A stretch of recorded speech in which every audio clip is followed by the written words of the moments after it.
Salam sahabat-sahabat yang dikasihi Tuhan. Biarlah damai sejahtera Allah boleh memerintah hati dan pikiran kita, sehingga pada petang hari ini ketika kita bersama-sama mendengarkan kebenaran firman, hanya suara Tuhan yang jernih berbicara kepada setiap kita. Nah, hari ini saya mau berbagi firman Tuhan dalam judul atau tema yang disebut dengan sonship, fathership and sonship. Pembapaan dan keputraan, bahasa Indonesianya seperti itu. Kenapa hal ini penting, sahabat-sahabat yang dikasihi Tuhan? Karena banyak sekali anak-anak manusia, termasuk anak-anak Tuhan yang di gereja tidak mengalami pertumbuhan yang seharusnya diinginkan oleh Sang Bapa.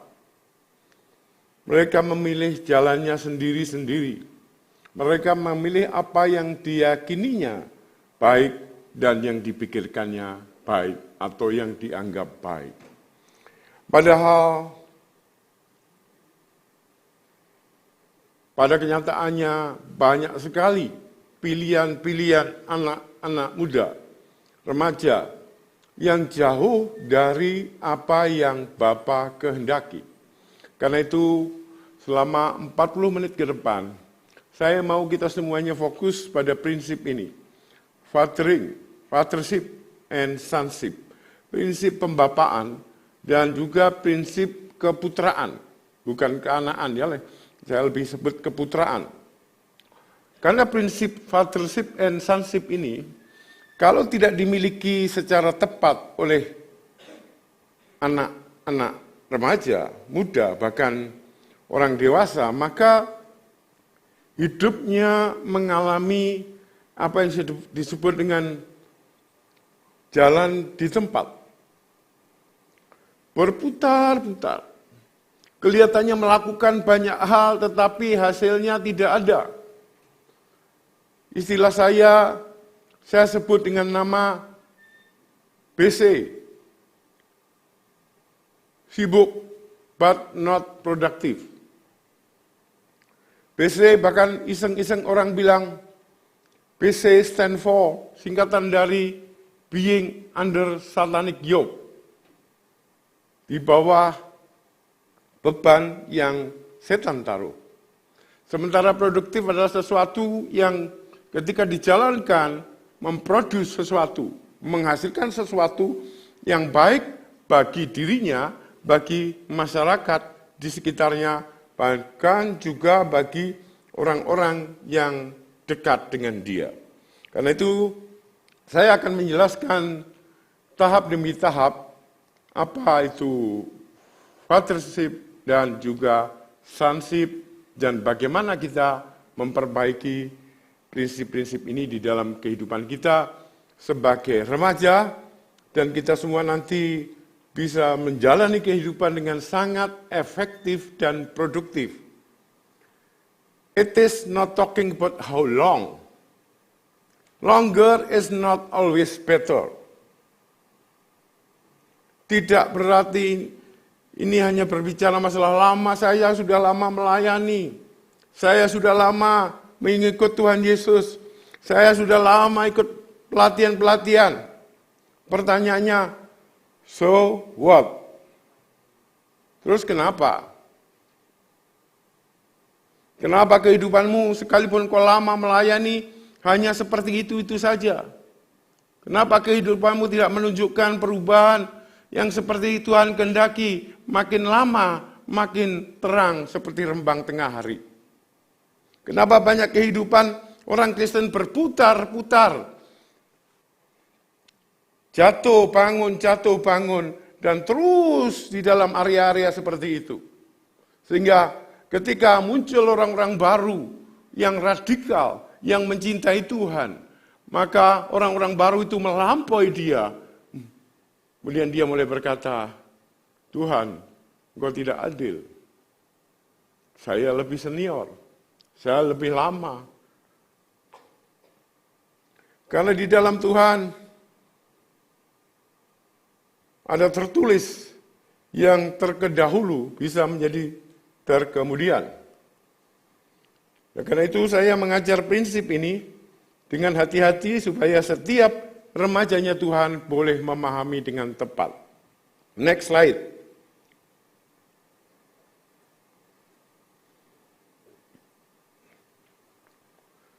Sebelum kita bicara tentang pembapaan atau fathership, istilah bapa atau kata bapa berasal dari bahasa Ibrani, abah.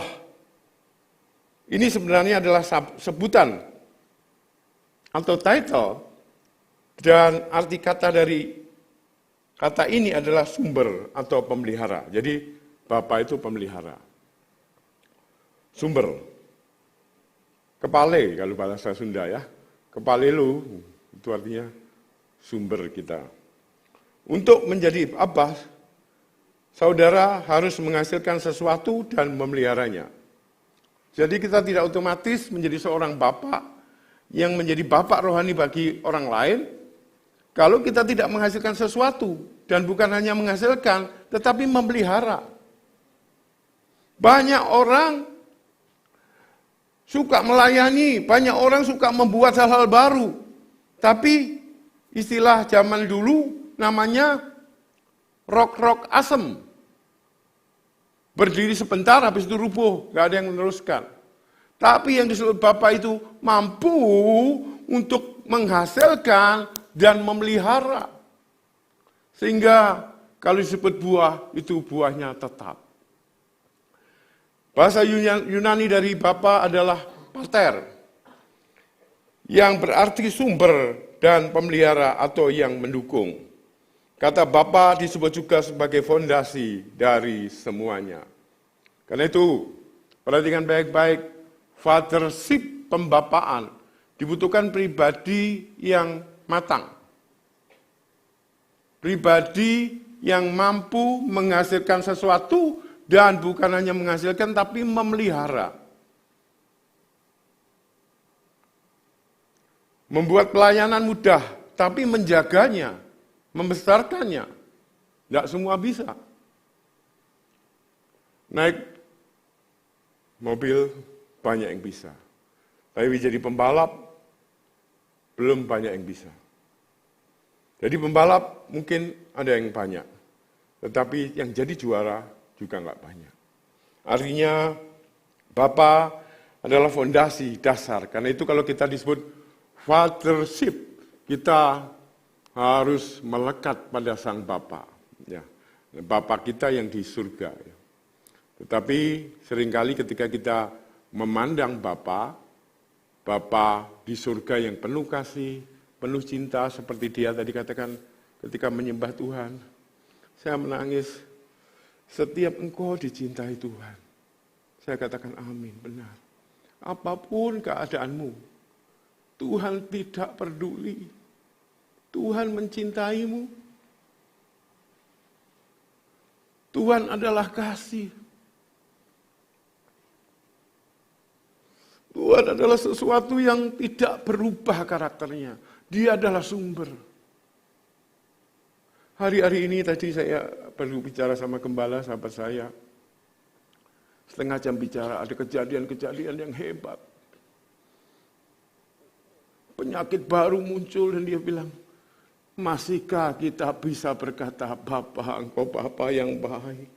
Engkau adalah sumber. Karena kalau kita tidak memiliki Bapa di dalam diri kita, maka kita tidak punya sumber. Karena Bapa itu sumber satu arah, maka kita tidak mungkin mengasihi Tuhan dengan kekuatan kita. Kita hanya bisa mengasihi Tuhan kalau kita memiliki kasih Bapa itu di dalam diri kita. Karena kasih sumbernya dari Bapa. Kalau kita tidak punya kasih dari Bapa, kita tidak mungkin mengasihi orang lain. Karena itu, slide berikutnya. Hubungan yang hanya dalam iman Kristen. Inilah hubungan pembapaan dan keputraan. Fathership, fatherhood, fathership, and sonship. Ada agama lain, mungkin saya tidak berhak membicarakan cara memanggil Tuhannya bermacam-macam. Ya, mungkin berteriak, mungkin disebut lain, disebut nama.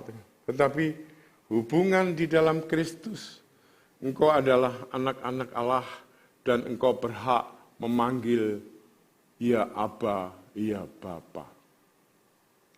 Itu tidak ada di seluruh pengajaran agama manapun di dunia. Karena itu kekristenan bukanlah agama. Kekristenan adalah sebuah hubungan pribadi antara kita, orang yang ditebusnya, dengan yang menebus. Dan kita bukan hanya ditebus, tapi kita diberi hak untuk menjadi anak-anak Allah. Kita beri tepuk tangan dulu untuk Tuhan ya. Gak ada saudaraku, gak ada di luar sana ajaran yang mengajarkan hubungan begitu dekat. Begitu intim. Seperti seorang bapak melihat anaknya yang dikasihinya. Itu hanya ada karena Tuhan memberi contoh. Bukan engkau yang mengasihi Tuhan, tapi kasih adalah Tuhan yang mengasihi engkau.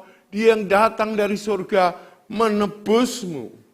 Karena itu orang yang tidak menerima Bapa, tidak menerima Yesus, dirinya tidak memiliki kasih. Karena itu dia tidak mungkin memahami kasih. Dia tidak bisa mengasihi orang lain. Karena itu ketika kita membaca ayat firman Tuhan, kita harus sadar bahwa ketika kita melayani seperti tadi Dea, mana Dea?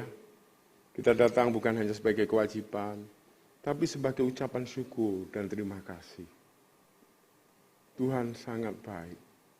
Mari kita beri tepuk tangan untuk Tuhan ya.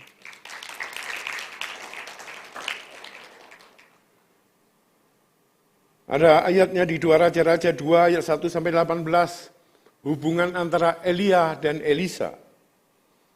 Di dalam Yohanes 14 ayat 12. Barang siapa percaya, kita akan melakukan pekerjaan-pekerjaan besar.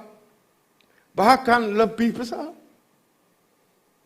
Roma 8 ayat 15. Kita menjadi anak-anak Allah. Galatia 4 ayat 6. Kamu adalah anak-anak Allah. Tengok kanan kiri. Berikan senyum yang paling bagus. Sekalipun dipakai masker, senyummu tetap menawan ya. Karena engkau adalah anak-anak Allah. Yang maha tinggi. Keren ya. Nah, slide berikutnya, sahabat-sahabat yang dikasihi Tuhan. Rekan-rekan remaja ya. My bestie ya. Best friend semuanya, inilah yang sedang dirusak oleh iblis, yaitu hubungan fathership and sonship. Di dalam Maliaki 4 ayat yang ke-6, ayat ini populer di dalam kegerakan pria, di dalam pelajaran hati Bapa. Saya ingin mengulang di sini, membacakan di dalam kitab Maliaki atau kitab Perjanjian Lama, di bagian yang terakhir.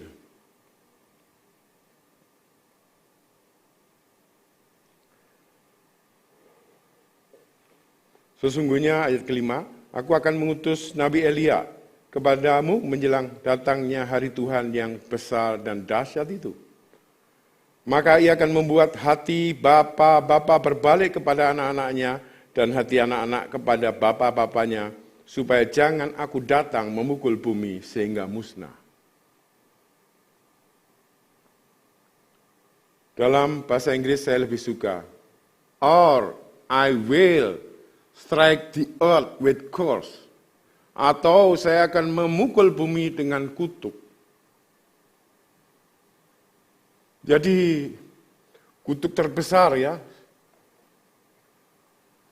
yang diteliti oleh banyak penulis buku ya, yang dipakai juga di Tunas Bangsa, bahwa masalah terbesar kenakalan remaja semuanya di 100 negara lebih telah diteliti adalah masalah hubungan seorang ayah dengan keluarganya, terutama dengan anak-anaknya. Casey Carlson menulis itu. Dan dia menggarisbawahi setiap dia keliling dunia. Dia menulis buku The Words Need Father.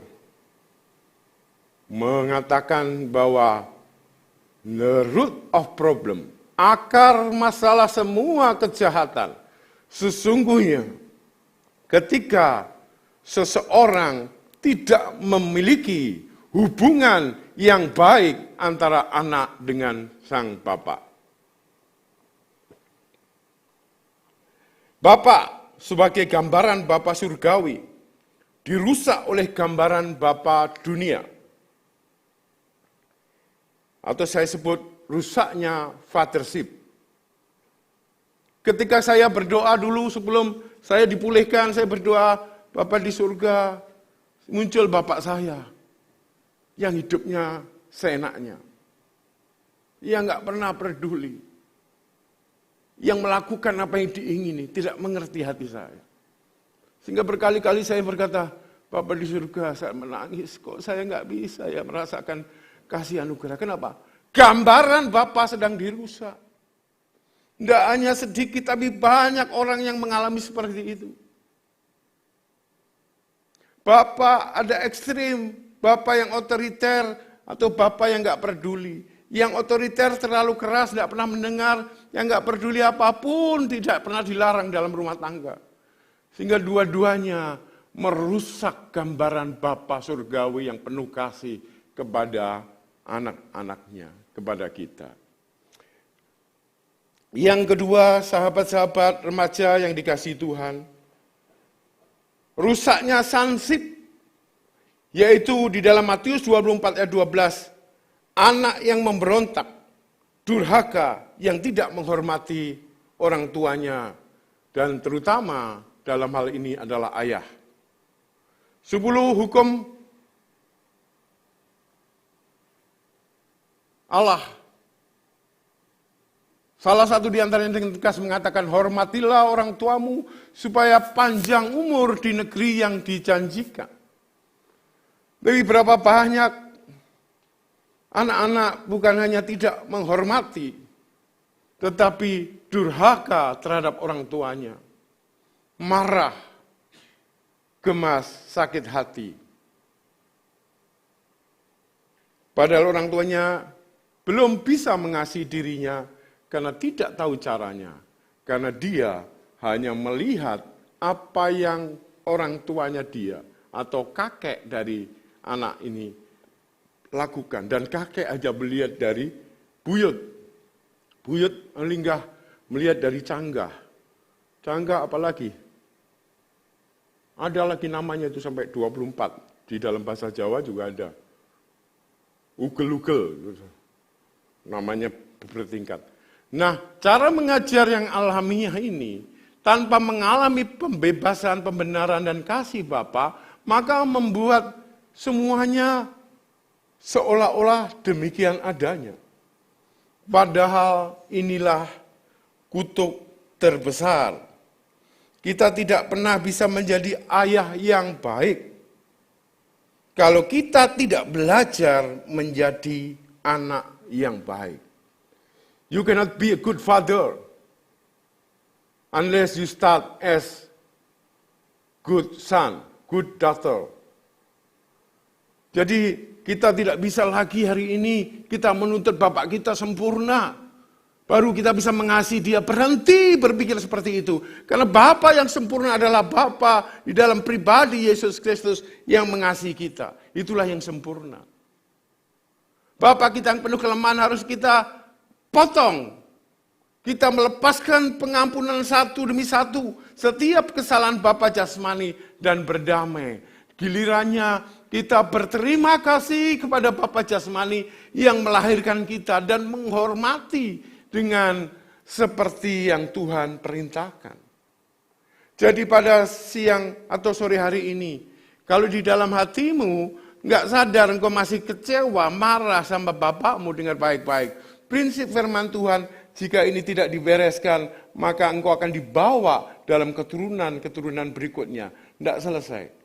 Tetapi kalau engkau mau menyelesaikan hari ini, engkau berjanji aku mengampuni, aku nggak lagi menuntut bapak saya, tapi sebagai gilirannya, saya terima kasih dilahirkan oleh seorang bapak jasmani, yang melalui dialah saya boleh melihat dunia ini. Maka yang ada adalah ucapan syukur. Dan itulah terjadi pemutusan rantai belenggu yang membelenggu dari generasi ke generasi.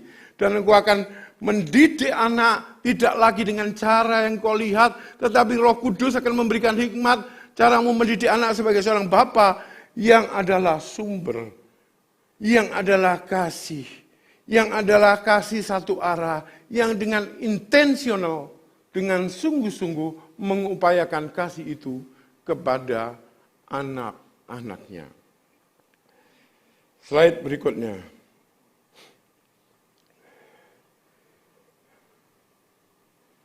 Pendidik bukan bapa. Saya menemukan banyak sekali orang begitu gampang diombang-ambingkan oleh ajaran yang sesat. Ya. Kenapa? Karena dia tidak memiliki bapa. Bapa rohani bisa juga kalau bapa jasmani menjadi bapa rohani. Itu ideal. Tetapi ketika bapa jasmani belum ideal, maka Bapa surgawi menggantikannya. Dan kita juga menemukan bapa-bapa rohani di dalam gereja. Kita datangi dan berkata, saya membutuhkan bapa menjadi bapa rohani.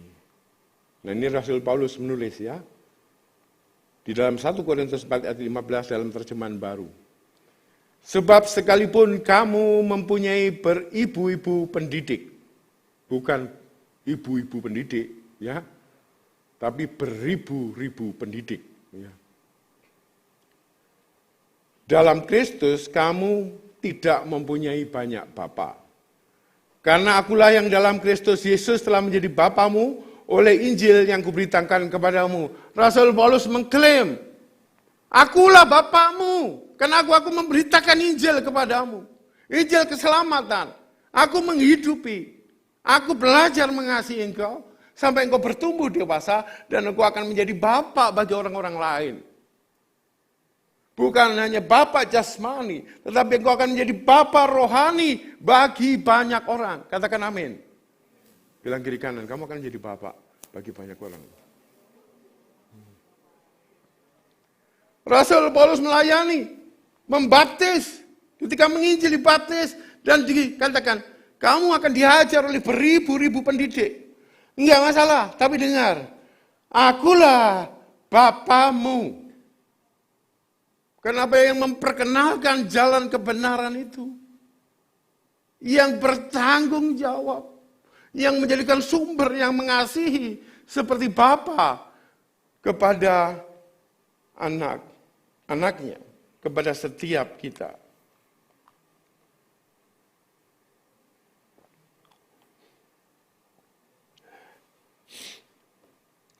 Slide berikutnya.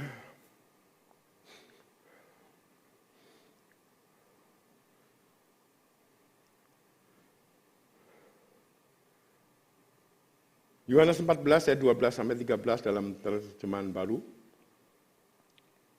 Aku berkata kepadamu, sesungguhnya barang siapa percaya kepadaku, ia akan melakukan juga pekerjaan-pekerjaan yang aku lakukan.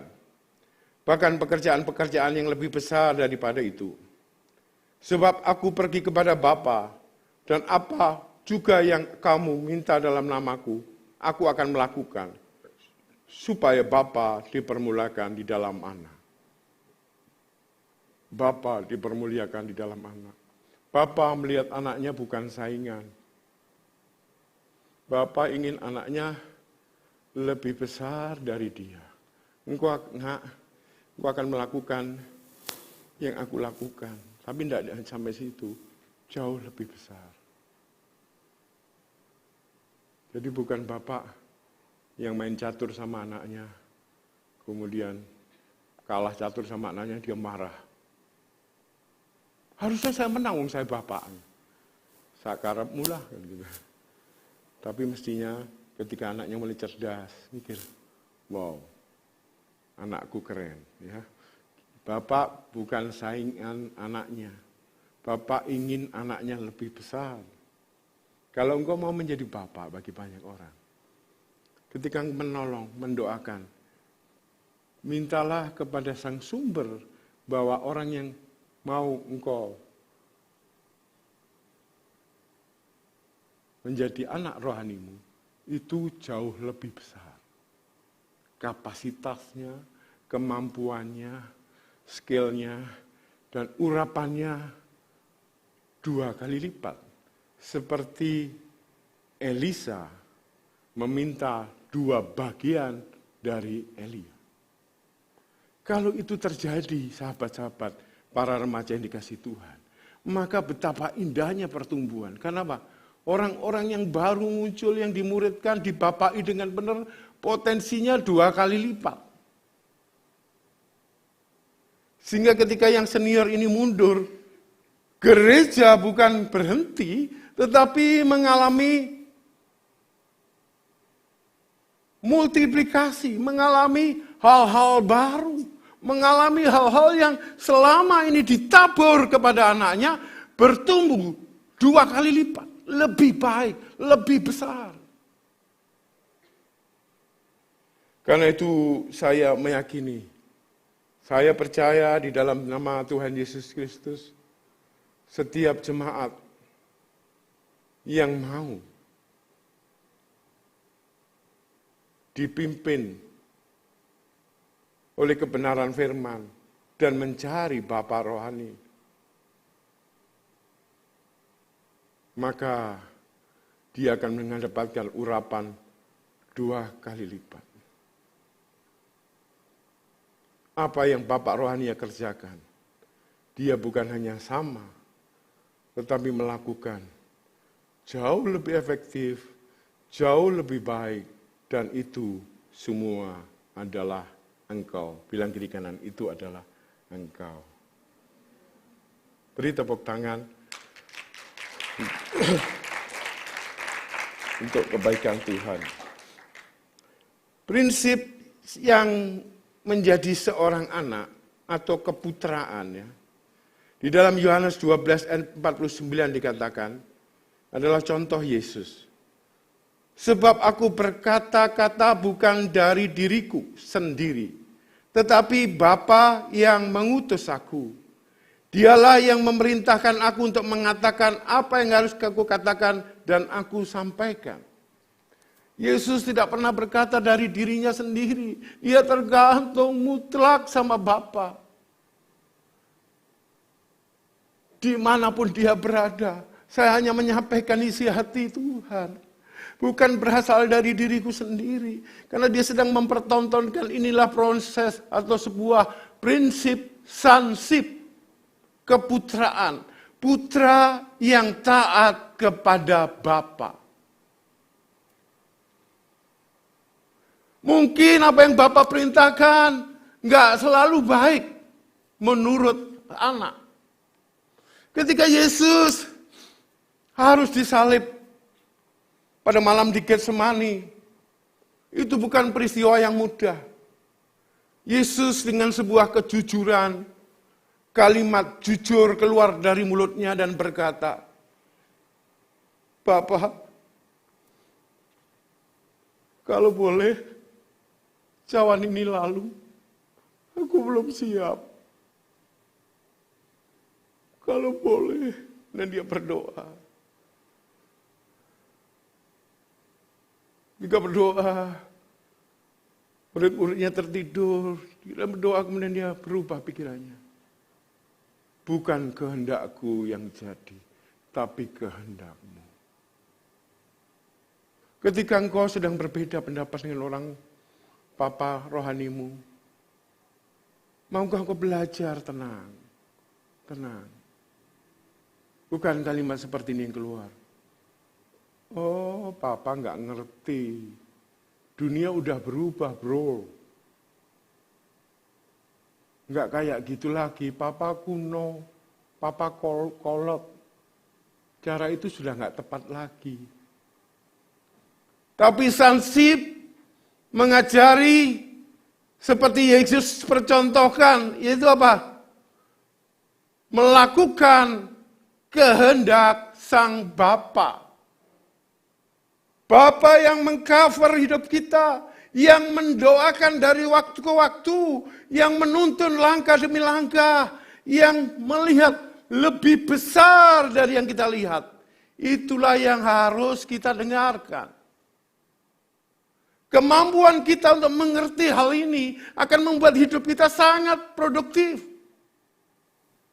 Fokus kita kepada Sang Bapa, kan kepada Sang Yesus Kristus. Selama Bapa spiritual kita di dunia ini tidak bertentangan dengan prinsip firman Tuhan, maka kita harus belajar untuk mentaati.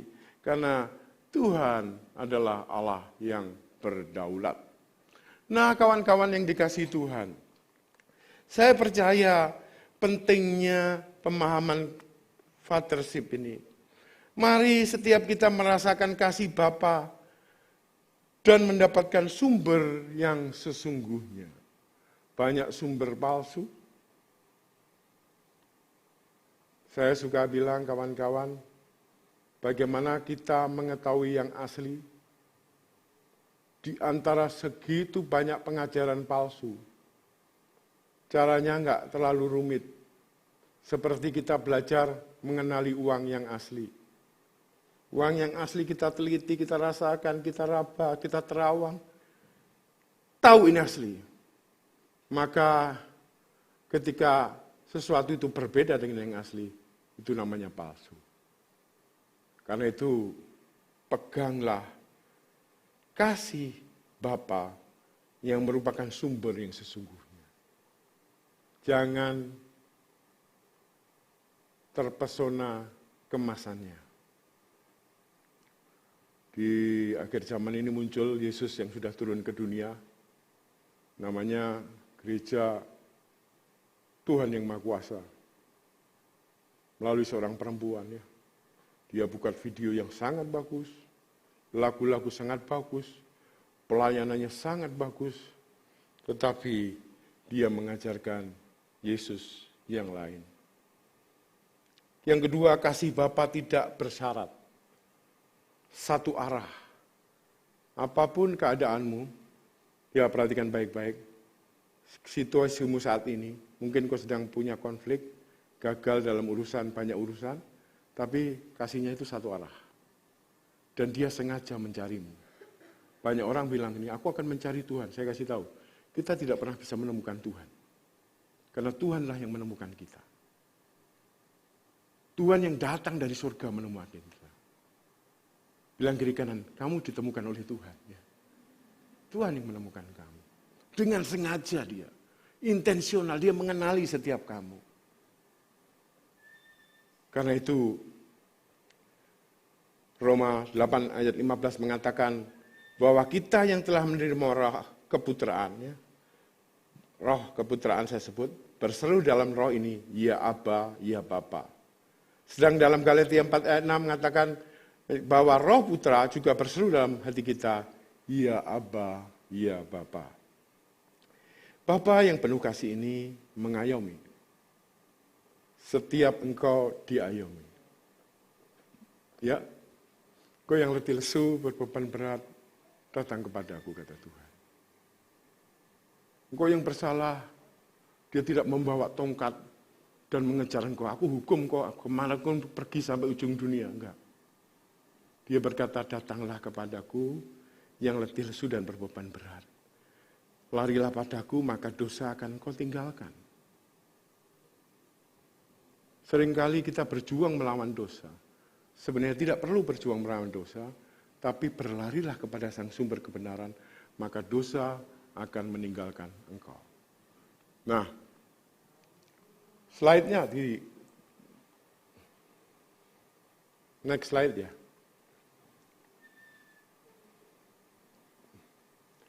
Kemudian mengakui, recognize. Ketika Yesus dibaptis, Bapa turun dari surga dan berkata, inilah melalui burung merpati anakku yang kukasih, kepadanya aku berkenan. Ya, Matius 3 ayat 17. Ketika peristiwa di bukit, Yesus pergi sama PCC, Petrus, Yakobus, dan Yohanes. Mereka melihat 3 pribadi, yaitu Elia, Musa, dan Tuhan Yesus.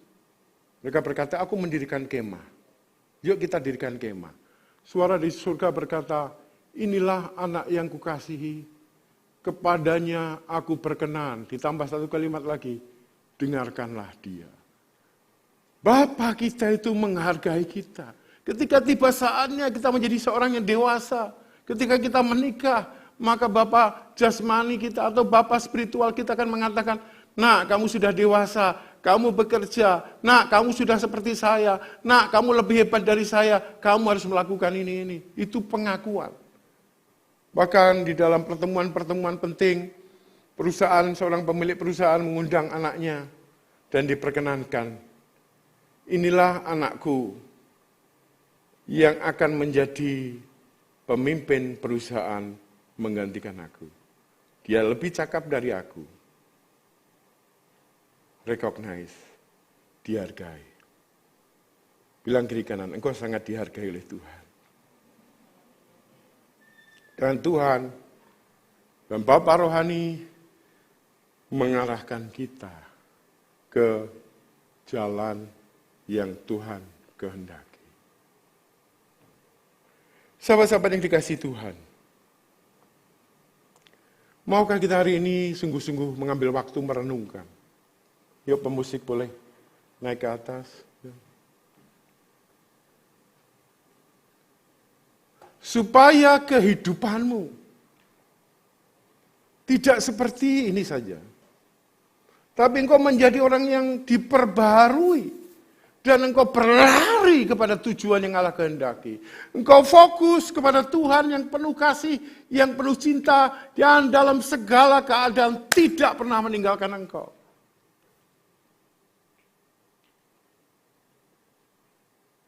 Ambillah waktu berdiam diri di hadapan Tuhan. Jujurlah terhadap hidupmu sendiri.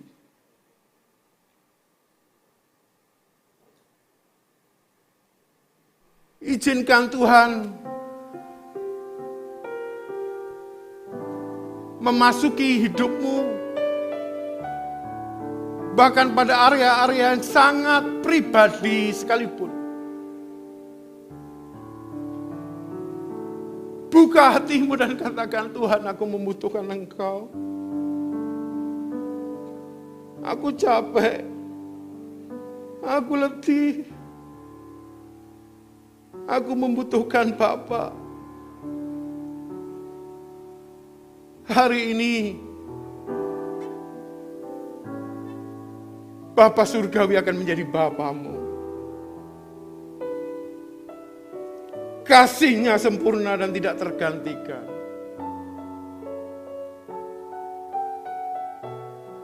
Maukah engkau sungguh-sungguh menjadikan Bapa Surgawi sebagai Bapamu, sehingga kau bisa berkata, iya Abba, iya Bapa. Kalau engkau mau, taruh tanganmu di dada.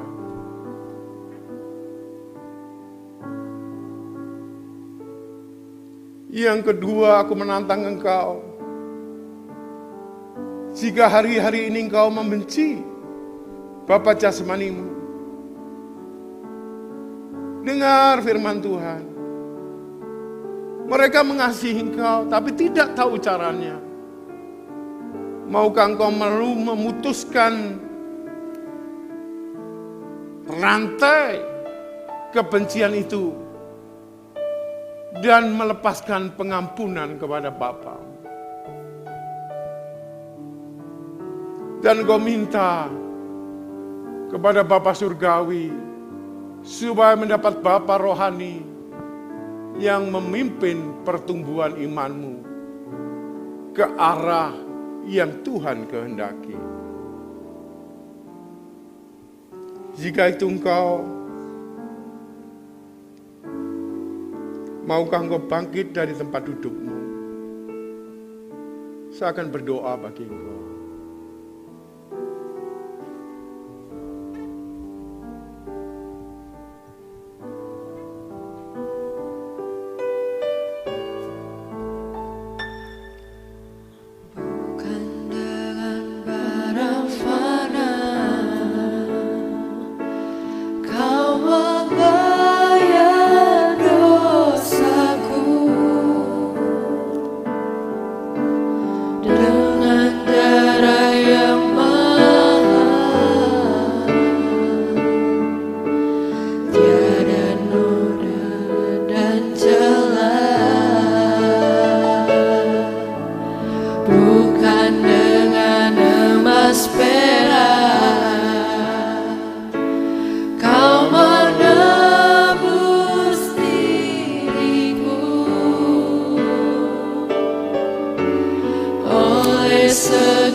Bolehkah bangkit berdiri di tempat duduk saja? Saya akan berdoa untuk engkau. Silakan berdiri di tempat, ya. Ya, silakan berdiri.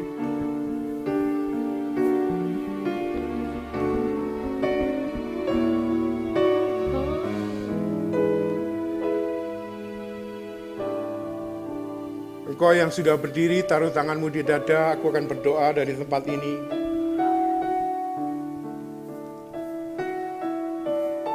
Turunlah pengurapan dari tempat yang maha tinggi. Dengar Tuhan berbicara bagi hidupmu dengan sangat jelas. Engkau dikasihi. Sekalipun orang tuamu meninggalkanmu. Sekalipun orang tuamu tidak mengerti cara mengasihi. Dengar baik-baik. Tuhan tidak pernah meninggalkanmu. Tuhan menjagamu. Tuhan menuntun langkahmu, sekalipun engkau berjalan dalam lembah kekelaman. Gada dan tongkat Tuhan itulah yang menjadi kekuatan dan penghiburanmu. Engkau disertai Tuhan, engkau dituntun Tuhan, engkau akan merasakan perubahan hidupmu karena engkau tidak lagi sendiri. Engkau bersama Bapa yang mengasihimu.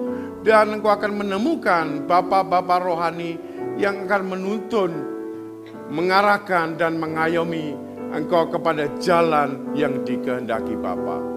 Dan engkau akan melepaskan pengampunan atas Bapa jasmanimu.